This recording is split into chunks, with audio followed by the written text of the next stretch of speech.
क्या नेटफ्लिक्स के पुराने सभी टीवी शोज, एक्समैन की अभी तक की सारी मूवीज, सोनी के अभी तक के सारे स्पाइडरमैन की मूवी, चाहे अमेजिंग स्पाइडरमैन हो चाहे खाली स्पाइडरमैन के पार्ट्स हो, क्या अब वो एमसीयू की मेन टाइमलाइन में एग्जिस्ट करते हैं? देखो, मैं ये मान के चलूंगा कि लोकी का पहला सीजन आपने देख लिया है, क्योंकि इस वीडियो में लोकी के पहले सीजन से लेके काफी बड़े बड़े वाले स्पॉइलर हैं, खास करके लोकी के 6th एपिसोड की। आज हम इस वीडियो में लोकी की एंडिंग, एंड क्रेडिट और एमसीयू का जो फ्यूचर है उसके बारे में बात करने वाले हैं। सो हेलो गाइस, मेरा नाम है उपदेश एंड आप देख रहे हैं second M TV. So let's गो।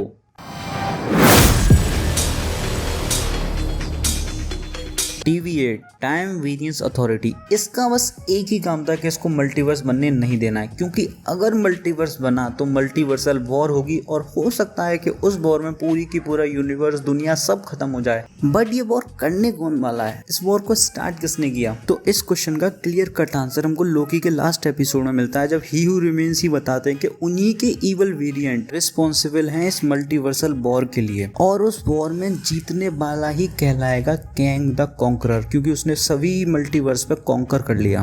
तो देखो, शो का एंड कुछ ऐसे है कि ही हू रिमेन लोकी और सिल्वी को ये बताते हैं कि उनका यहाँ आना एक प्री डिफाइन था। वो यहाँ पे अपनी मर्जी से नहीं बल्कि उनके बुलाने पे आए हैं, और वो अपनी पावर्स दिखाते हैं और अपनी पास्ट की पूरी स्टोरी बताते हैं कि कैसे उनको ये पावर्स मिली और कैसे वो इस टीवी को बनाया और क्यों बनाया उन्होंने टीवी को। बट उनका मेन मकसद उनको यहाँ बुलाने का ये होता है क्योंकि अब वो पक चुके हैं, टीवी को गाइड करते करते पक चुके हैं, और उनको लोकी के रूप में अपना रिप्लेसमेंट दिखाई दे रहा है कि लोकी उनको रिप्लेस कर कर ये टीवी की कमान संभाल सकता है। और भले ही वो एक नॉर्मल इंसान हो, पर वो टाइम और स्पेस से बाहर रहते हैं, इसकी वजह से उनकी एज आज तक बढ़ी नहीं, और उनकी एज भी कम से कम 1000, 2000, लाख, करोड़, पता नहीं कितनी एज होगी, कितने टाइम से वो उस टीवी को संभाल रहे हैं और कब से वो मल्टीवर्स को बनने से रोकते आ रहे हैं। और अब वो एक पीसफुल डेथ चाहते हैं जो कि सिल्वी के थ्रू उनको मिल सकती है, और वो उनको ऑफर भी देते हैं कि वो या तो उनको मार दें और मल्टीवर्स को क्रिएट होने दें और पूरी दुनिया खत्म हो जाएगी, या फिर वो उनकी गति संभालें और इस टीवी को फर्दर कंटिन्यू करें। और अगर वो उसको मारकर मल्टीवर्स को क्रिएट होने देते हैं तो उसके कॉन्सिक्वेंसेस ये होंगे कि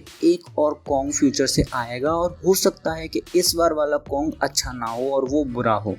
बट क्योंकि टीवी ने सिल्वी को बचपन में ही उठा लिया था और बचपन से लेके अब तक सिल्वी उनसे भागती आ रही है, और हम ये सब जानते हैं कि सिल्वी एक गॉड है, वो एक लोकी का वेरिएंट है, और गॉड की एज नॉर्मल इंसान के हिसाब से बहुत ज़्यादा होती है, मतलब कि वो 1000, 2000 साल से सिर्फ बचकर भाग रही है। और शो में सिल्वी लोकी से बोलती भी है कि तुमने मेरी सालों की मेहनत सिर्फ 1 सेकंड में बर्बाद कर दी। और क्योंकि सिल्वी अब तक इतने सालों से टीवी से भाग रही है, तो उसका सिर्फ एक ही मोटिव है, एक ही गोल है कि उसको टीवी के फाउंडर को करना है और उसको मारना है, और सिल्वी ये ही करती है। पर लोकी उसको रोकता है और लोकी का वो काट देती है, भाई किस करके काट देती है, और वो लोकी को पोर्टल खोलकर वापस से टीवी भेज देती है। पर जब लोकी टीवी जाता है और टीवी में उसको कोई भी पहचानता नहीं है, और जब वो मुड़ के देखता है तो जहाँ पे पहले 3 टाइम कीपर्स की मूर्ति थी, वहाँ पे आज की डेट में कॉन्ग की मूर्ति है। वो ये देखकर शॉक हो जाता है। इसकी सिंपल बात ये है कि मल्टीवर्स क्रिएट हो चुका है, फ्यूचर में लड़ाई हो चुकी है, और फ्यूचर से कॉन्ग जीत कर कॉन्ग द कॉन्करर बनकर पास्ट में आया है, और उसने फिर से टीवी को बनाया है और सबके माइंड इरेज कर दिए। इसी वजह से वो लोकी को नहीं पहचान पा रहे, और क्योंकि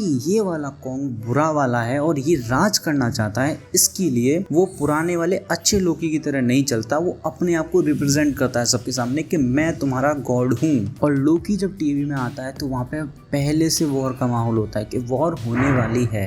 अब इसका सिंपल रीजन यही आता है कि एक वॉर जो पहले हो चुकी थी, एक वॉर जो होने के बाद कॉन्ग पास्ट में आया, और एक वॉर जो होने वाली है। तो ये तीन वॉर क्यों? देखो, इसका सिंपल रीजन यही है कि ये एक साइकिल है जो स्टार्टिंग से लेके एंड तक जाती है और वापस से स्टार्टिंग में पहुंच जाती है। ये अच्छे वाले कॉन्ग ने 31st या 40 सेंचुरी में वो वॉर जीती थी, और वो 21st सेंचुरी में वापस आया था, या उससे पहले भी गया था, मतलब जब भी गया। और क्योंकि लोकी 21st सेंचुरी से है तो वो अभी टाइम में आगे बढ़ रहा है, मतलब कि लोकी के हिसाब से तो कभी वॉर हुई ही नहीं, तो उसको जीतने वाला तो कोई होगा ही नहीं। इसका सिंपल मतलब ये है कि फिर से एक वॉर होगी, उस वॉर में फिर से एक कॉन्ग जीतेगा जो पूरी मल्टीवर्स को कॉन्कर करेगा और वो पास्ट में जाएगा ताकि उसका आने वाला फ्यूचर खराब ना हो, कि हर बार वो ही कॉन्ग द कॉन्करर बने। और सेम यही चीज हमको आंट-मैन की आने वाली मूवी क्वांटममेनिया में देखने मिलेगी कि कॉन्ग द कॉन्करर पास्ट में आया है, पास्ट में कुछ ऐसे चेंजेस करना चाहता है जिससे वो हमेशा किंग बना रहे, उसके किंग बनने में कोई प्रॉब्लम ना आए, अड़चन ना आए। और क्योंकि लोकी का दूसरा सीज़न आने वाला है तो वो दूसरा सीज़न या तो क्वांटममेनिया से पहले या क्वांटममेनिया से 1 महीने बाद या 1 साल बाद ही आएगा, क्योंकि बहुत सारे सवाल हैं जो क्वांटममेनिया देखने से पहले हमको जानने हैं कॉन्ग द कॉन्करर के बारे में, और वो हमको लोकी सीरीज देख के ही पता चलेगा।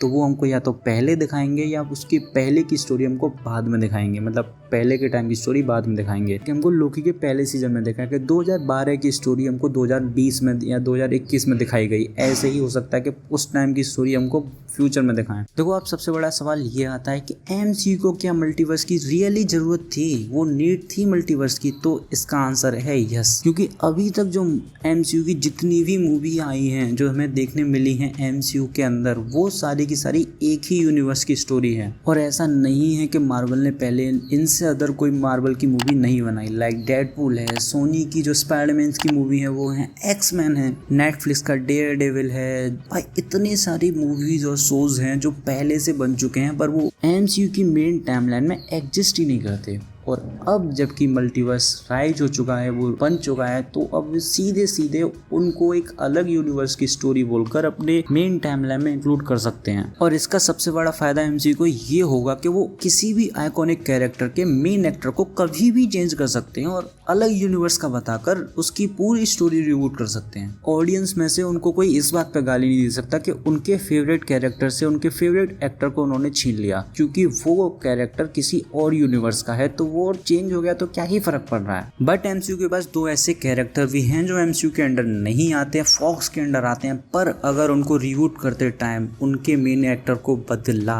तो भाई पब्लिक फाड़ देगी एमसीयू की। पहला है डेडपूल और दूसरा है वुल्वरीन। अगर ये कैरेक्टर बदले या इनके मेन एक्टर बदले, भाई पब्लिक पागल हो जाएगी। और मल्टीवर्स ही वो चीज है जिसकी वजह से एमसीयू अपनी पास्ट की हुई गलतियों को ठीक कर सकता है। लाइक आयरन मैन की मूवी में मैंडरीन के नाम पे हमको जोकर दिखाना और भाई आंट मे को सेक्सी बनाना। देखो मुझे इस बात से बिल्कुल फर्क नहीं पड़ता कि आंट मे को तुमने क्या बनाया, वो कैसी दिखती हैं, कितनी भी हॉट हो वो, भाई भले ही माल हो, बट हम अब तक आंट मे को एक ओल्ड लेडी की तरह ही देखते आए हैं सोनी की जितनी भी मूवी हैं उनमें। पर एमसीयू के अंडर भाई उनको इतना क्या करना, मतलब हर कोई आता जाता लाइन मार रहा है साला। लाइव एग्जांपल तो हमारे हैप्पी भैया हैं, वही कटा के बैठे हैं बेंचो। देखो क्योंकि हम मल्टीवर्स क्रिएट हो चुका है तो इसका सीधी बात यह है कि अब आने वाली स्पाइडरमैन मूवी में भी मल्टीवर्स दिखेगा। डॉक्टर स्ट्रेंज एंड मल्टीवर्स में तो मल्टीवर्स है ही, और क्वांटममेनिया में टाइम ट्रेवल और मल्टीवर्स तो कंफर्म होना है। और हमको इस बात का भी आंसर मिल जाएगा कि मैंडरीन अगर रियल में था तो वो